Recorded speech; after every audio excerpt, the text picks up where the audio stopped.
ఎద్దనపూడి సులోచన గారి నవల ఆగమనం 4వ భాగం. ముందు భాగంలో జమునకి తన కొడుకుని రక్షించిన అతనికి కృతజ్ఞతలు చెప్పే అవకాశం వచ్చింది. దాన్ని వదులుకోకుండా మనస్ఫూర్తిగా కృతజ్ఞతలు తెలియచేసుకుంది. 4 రోజుల తర్వాత ఒకనాటి రాత్రి దీపు డాడీ కావాలని మారం చేస్తే డాడీ గురించి కబుర్లు చెప్తూ నిద్రపుచ్చింది. ఆ మరునాటి ఉదయం జమునకి మాధవి దగ్గర నుంచి ఉత్తరం వచ్చింది. అందులో తనకి కావలసిన చీరల లిస్టు రాసి అవి పార్సిల్ చేసి మా మరిది ఇంట్లో ఇచ్చెయ్యి, అతను 28న ఢిల్లీ వస్తున్నాడు అని రాసింది. జమున తనలో తనే, అరే రుక్కమ్మకేమో ఒంట్లో బాగాలేదు, సైకిల్ మీద చీరలు షాప్స్కి తెచ్చే కుర్రాడు వాసు రాలేదు, 28వ తారీఖు రేపే కదా, మరి ఎలా అని ఆలోచిస్తూ ఉండిపోయింది. జమున చేతిలో చాలా పనుంది. అయినా సరే మాధవి తిడుతుందేమో అని అది యాప్ చేసుకుని తనే పార్సిల్ తీసుకుని బయలుదేరింది. జమున అడ్రస్ వెతుక్కుంటూ వెళ్ళింది. బషీర్బాగ్లో ఆ apartments, 3rd floor 208 number. Jamuna parcel పట్టుకుని లిఫ్టులో పైకి వెళ్ళి ఆ నెంబర్ ఉన్న గుమ్మం దగ్గర నిలబడి కాలింగ్ బెల్ నొక్కింది. ఆ ఇంట్లోని నౌకర్ కుర్రాడు తలుపు తెరిచి, ఎవరు కావాలి మేడం అని అడిగాడు. జమున అడ్రస్లో పేరు చూస్తూ ప్రసన్న కుమార్ గారు అనగానే, రండి మేడం లోపలికి అన్నాడు కుర్రాడు. జమున లోపలికి వచ్చి చుట్టూ చూసింది. హాల్ చాలా పెద్దగా ఉంది. అక్కడ సోఫాలు కుర్చీలు మినహా ఇంకా ఏ అలంకరణ సామాగ్రి లేవు. ఆ పెద్ద గదిలో ఏదో లోటు కనిపిస్తుంది. దానికి ఉండాల్సిన స్ఫూర్తి లేదు, అందం లేదు. కూర్చోండి మేడం, సార్ ఇప్పుడే వస్తారు అని కుర్రాడు చెప్పి వెళ్ళాడు. జమున సోఫాలో కూర్చుంది. ఆ పక్కనే యాష్ట్రే నిండా సిగరెట్ల బూడిద, 1-2 పీకలు అక్కడక్కడ చెల్లాచెదురుగా పడి ఉన్నాయి. కింద పేపరు పుస్తకాలు నిర్లక్ష్యంగా పడేసి ఉన్నాయి. సోఫా సెట్ మధ్యన ఖరీదైన కార్పెట్ సిగరెట్ పడి కాలినట్లు అక్కడక్కడ బెజ్జాలతో ఉంది. జమున కూర్చుని గదిని చూస్తోంది. ఆ గదిలో ఏదో వెలితి, ఒంటరితనం కొట్టొచ్చినట్టు కనిపిస్తున్నాయి.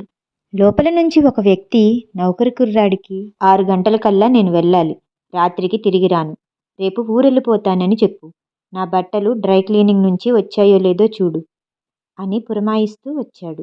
ఇంతలో ఫోన్ మోగింది. అతన్ని చూడగానే జమున ఆశ్చర్యంగా లేచి నిలబడింది. అతనెవరో కాదు, దీపుని రక్షించిన అతనే. అతను జమునని చూడనే లేదు.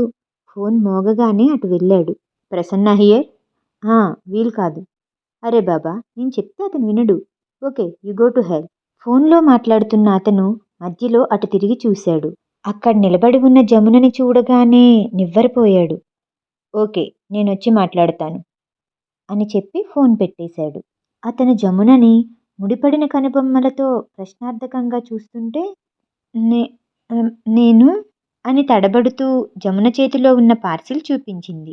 అసలు ఆమె ఎవరో, ఏం పార్సిల్ చూపిస్తుందో అర్థం కానట్టు చూశాడు. మాధవి ఢిల్లీ నుంచి ఉత్తరం రాసిందండి, ఈ పార్సిల్ మీకిమ్మని చెప్పింది అంటూ అసలు విషయం చెప్పింది జమున. అతనికి విషయం కాస్త అర్థమైంది. ఆ తరువాత ఏదో గుర్తు తెచ్చుకుంటున్నట్లుగా, మీ పేరు జమున కదూ? అవునండి, నేను దీపు తల్లిని. మా దీపు. ఎస్, నాకు గుర్తొచ్చింది అంటూ సోఫా చూపించాడు. జమున కూర్చుంది.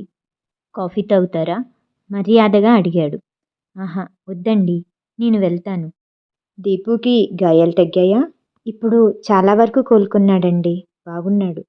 దీపుకి వయసుకు మించిన పరిజ్ఞానం ఉంది. He is a nice bye.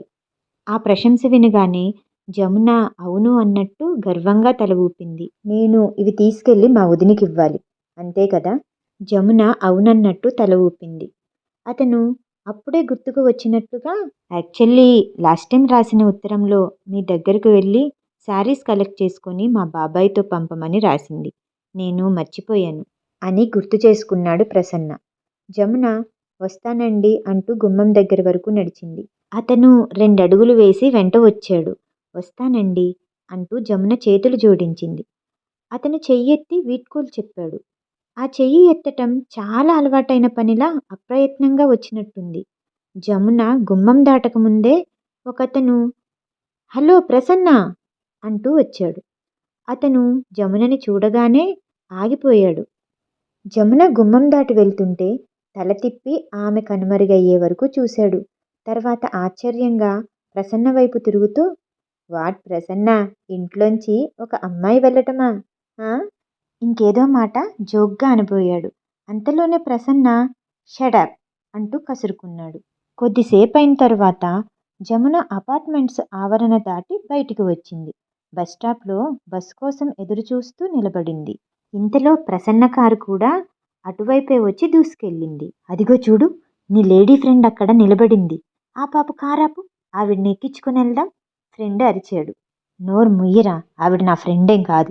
నేను కారులో ఎక్కించుకోవాల్సిన అవసరం అస్సలు లేదు అన్నాడు ప్రసన్న. కారు ముందుకు దూసుకొచ్చేసింది. జమున ఆ రాత్రికి కూర్చొని మాధవికి ఉత్తరం రాసింది. మధు, చీరల ప్యాకెట్ ఇవ్వడానికి వెళ్ళానా? ఇంతకీ మీ మరిది ఎవరో తెలుసా? మా దీపుని రక్షించిన అతనే. నా నోట్లో నుంచి మాట రాలేదంటే నమ్ము. నాకిప్పుడు చాలా సంతోషంగా ఉంది. ఎందుకంటే ఆ వ్యక్తి ఎవరో కాదు, మా మాధవికి మరిదే. ఇంకెప్పుడైనా కనిపిస్తే మరోసారి మనస్ఫూర్తిగా కృతజ్ఞతలు చెప్పుకుంటాను. ఏమిటో మధు, ఈ మధ్య నా మనసు మరీ బేలగా అయిపోతుంది. ఎవరైనా కాస్త సాయం చేస్తే నా కళ్ళల్లోకి నీళ్లు వచ్చేస్తున్నాయి. ఈ 5-6 ఏళ్ళు నేను చాలా కష్టపడి ఉంటాను. నేను అలసిపోయాననిపిస్తుంది. నా ఈ కష్టాలకి విముక్తి ఎప్పుడో కదా. దీపు కులాసాగా ఉన్నాడు. ఆశ ఎలా ఉంది? నీ విశేషాలేమిటి? మీ ఆయన దగ్గర నుంచి కొత్త బహుమతులు ఏం సంపాదించావు? మధు, మనిషి ఏం కోరుకుంటాడో అది దొరకాలి. అప్పుడు కానీ ఆనందంగా, తృప్తిగా, జీవితం పరిపూర్ణంగా బతుకుతున్నట్టు అనిపించదు. మనిషి కోరుకున్నది జరగకుండా మనసులో నిరాశ, నిస్పృహ అనే వెలితి ఎప్పుడైతే ఉంటుందో అప్పుడు జీవితం జీవిస్తున్నట్టుగా కాకుండా రోజులు వెళ్ళతీస్తున్నట్టుగా ఉంటుంది. మనలో 199 మంది జీవితం జీవిస్తున్నట్టుగా కాకుండా బతుకులు వెళ్ళతీస్తూ ఉంటారు. ప్రతి వారికి ఏదో ఒక కొరత, మనసులో నిరాశ. నేను కులాసాగానే ఉన్నాను. జవాబు రాయి. నీ జమున అంటూ ఉత్తరం ముగించింది జమున. మాధవి దగ్గర నుంచి వారం రోజుల తర్వాత జవాబు వచ్చింది. డియర్ జమ్మి, నీ ఉత్తరం అందింది. అదే రోజున ప్రసన్న కూడా వచ్చి చీరల ప్యాకెట్ ఇచ్చాడు. రంగులు, అంచులు ఎంత అందంగా ఉన్నాయో. నీ చీరలు ఎందుకు అమ్మవో నాకు తెలీదు. ప్రసన్న కూర్చుని ఉండగా అప్పుడే నీ ఉత్తరం వచ్చింది. ప్రసన్నకి నువ్వు రాసిన వాక్యాలు చదివి వినిపించాను. తను చాలా ఇబ్బందిగా చూశాడు. దీపుని రక్షించటంలో తను అంత మరీ పెద్ద ఘనకార్యం ఏమీ చేయలేదని, తన స్థానంలో ఎవ్వరున్నా కూడా అదే పని చేస్తారని, అదేమీ పెద్ద గొప్ప విషయం కాదు అని అన్నాడు. జమున, ఈ కృతజ్ఞతల వ్యవహారం అతనికి బొత్తిగా నచ్చదు. చాలా చిరాకు. నువ్వు ఇక నుంచి పొరపాటుగా కూడా అతను కనిపించినప్పుడు ఈ విషయం ఎత్తనే ఎత్తకు, సరేనా?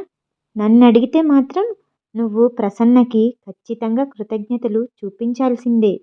మా పినమామగారు చెప్పారు కదా, ఆ రోజు మీ దీపుకి డాక్టర్ దగ్గరికి తీసుకెళ్ళి కుట్లు వేయించి ఇంజెక్షన్ ఏదో దొరక్కపోతే దానికోసం తిరిగి మీ ఇంటికి వచ్చి నీకు దీపుని అప్పచెప్పి వెళ్ళేసరికి అతను ఏం పోగొట్టుకున్నాడో తెలుసా? 10 లక్షల కాంట్రాక్ట్. ఆ టైంకి వెళ్ళలేకపోయాడు. ఆ యజమానికి టైం డిసిప్లిన్ చాలా ఉంది. అలా లేట్గా వెళ్ళిన ప్రసన్నని కాంట్రాక్ట్ తీసుకోవడానికే టైంకి రాలేదు. ఇక అన్న టైంకి బిల్డింగ్ అందిస్తారా? నాకు టైం అంటే టైమే. డిసిప్లిన్ లేని వాళ్ళ నీడ కూడా సహించను అని చెడామాడా అనేశాడట. ప్రసన్న చెప్పబోయేదాన్ని అసలు వినలేదట. ఇంకొకరెవరైనా అయితే నేను కూడా చెడామాడా తిట్టేసేదాన్ని. కానీ అతను రక్షించింది మన దీపుని కదా, అందుకే నేను ఏమీ అనలేకపోయాను. జమున, మా ప్రసన్నది పాపం చాలా విషాదమైన జీవితం. అతను రాత్రి అయిందంటే ఇక మనిషి కాడు, తాగుడు మత్తులో ఉంటాడు. అప్పుడు కూడా ఒక క్రూర మృగంలా ప్రవర్తిస్తాడు. రాత్రి 9, 10 దాటితే చాలు అతని స్నేహితులు కూడా అతని దగ్గరికి వెళ్ళరు. ప్రసన్నలో 2 వ్యక్తులున్నారు. పగలు ఎంత బుద్ధిమంతుడో, మొహమాటస్తుడో, రాత్రి వేళ అంత కర్కోటకుడు. మనలాంటి వాళ్ళకి రాత్రింబవళ్ళు ఒకే రకంగా ఉంటాయి. కానీ ప్రసన్నకి పగలు వేరు, రాత్రి వేరు. అదొక కర్మ, అతని దురదృష్టం. పగవాళ్ళకు కూడా రావద్దు. దీపుకి నా ముద్దులు.